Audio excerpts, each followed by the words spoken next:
یعنی خدا پر اگر انسان کو خوف ہو تو انسان کہیں پر بھی ہو.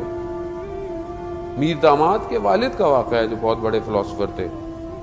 یہ جو حکومت تھی اصفہان کی، اور اس کے اندر بادشاہ جو تھا اس کی ایک بیٹی ناراض ہو کے گھر سے چلی گئی. بادشاہ کو پتہ چلا، ڈھونڈتے رہے، نہیں ملی. رات گزر گئی، صبح ہوئی، دیکھا بیٹی خود واپس آ گئی. بادشاہ نے پوچھا کہ بیٹی صحیح ہے، سالم ہے؟ کہاں سالم ہے؟ کہا بلاؤ.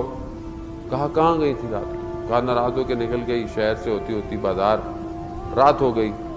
رات ہوئی تو بازار کے اندر ایک دروازہ کھلا ہوا تھا اور اندر سے روشنی آ رہی تھی، تو میں وہاں چلی گئی تو دیکھا ایک کمرے میں، ایک حجرے میں جو ہے وہ ایک طالب علم بیٹھا ہوا پڑھ رہا ہے شمع کے ساتھ. تو کہتے ماما چلی گئی اور میں نے وہاں رات گزاری. کہا اس نے تمہیں دیکھا؟ کہاں اس نے ایک دفعہ دیکھا جب میں گئی. کہا اس نے کھانے کو کچھ دیا؟ کہاں اس کے پاس پیاز اور روٹی تھی. کہا اس نے کیا کھایا؟ کہا اس کے پاس اتنا ہی کھانا تھا جو اس نے مجھے دیا. کہا اس نے اور کچھ نہیں کیا؟ کرن نہیں.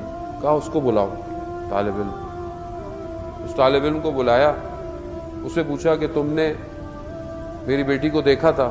کہاں ایک دفعہ نگاہ پڑی جب وہ آئی. کہا کیا ایسا آخر کیا وجہ تھی کہ پوری رات وہ تمہارے کمرے میں رہی، تم نے اس کو دیکھا تک نہیں دوبارہ؟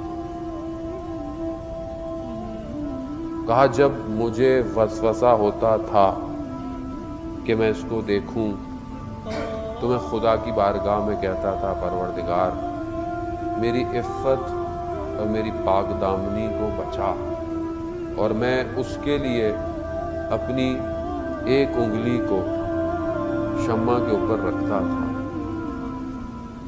اور اس طرح میں نے پوری رات گزار دی. پھر اس نے اپنے اندر سے اپنا ہاتھ نکالا، اس کا پورا ہاتھ جلا ہوا تھا. خوف خدا، خوف خدا. حضرت یوسف علیہ السلام جب جاتے ہیں زلیخا کے سامنے تو علامہ طباطبائی تفسیر المیزان میں کہتے ہیں کہ حضرت یوسف نے یہ نہیں کہا زلیخا سے کہ تمہارا شوہر کیا سوچے گا، لوگ کیا سوچیں گے. نہیں، کہا پروردگار تیری پناہ چاہتا ہوں. خدا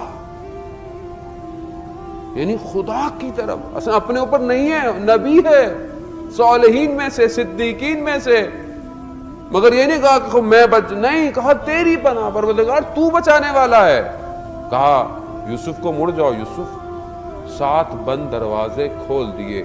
جو خدا یوسف کے لیے 7 دروازے بند کھول سکتا ہے وہ ہمارے لیے بھی کھول سکتا ہے. اگر خدا ہو زندگی میں